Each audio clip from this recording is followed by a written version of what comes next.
তো ফাইনালি চলে এলো খাকি দ্য বেঙ্গল চ্যাপ্টারের অফিসিয়াল ট্রেলার।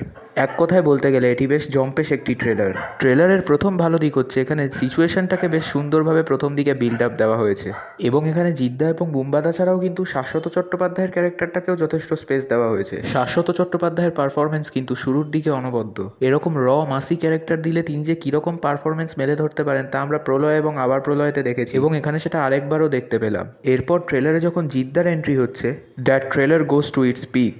জিদ্দা বরাবরই পুলিশের চরিত্রে বেশ মানানসই। তিনি কিন্তু বরাবরই তার সোয়াগ, অ্যাটিটিউড, অভিনয় দিয়ে বেশ ভালোভাবেই কপ ক্যারেক্টার পুল অফ করতে পারেন। এখানেও তার অন্যথা হয়নি। তবে ট্রেলার দেখে যেটা পরিষ্কার, এখানে তার ক্যারেক্টারটাকে অত্যন্ত রুটেড রাখা হয়েছে, এবং যে অ্যাকশনগুলো এখানে হচ্ছে সেগুলো বেশ রুটেড হলেও দেখতে ভালো লাগছে। বেশ কয়েক ঝলক কিন্তু ট্রেলারে বুম্বাদাকেও দেখা গেল, এবং তিনি কিন্তু একটা ডায়লগেই বুঝিয়ে দিয়েছেন যে তিনি কিন্তু বেশ ভালো রকমভাবে জিদ্দার ক্যারেক্টারকে চ্যালেঞ্জ ছুটতে চলেছেন। আর গল্পের থিমটা মোটামুটি কি হতে পারে সেটা কিন্তু পরিষ্কার। For more, like, share and subscribe to Filmi panch phoron.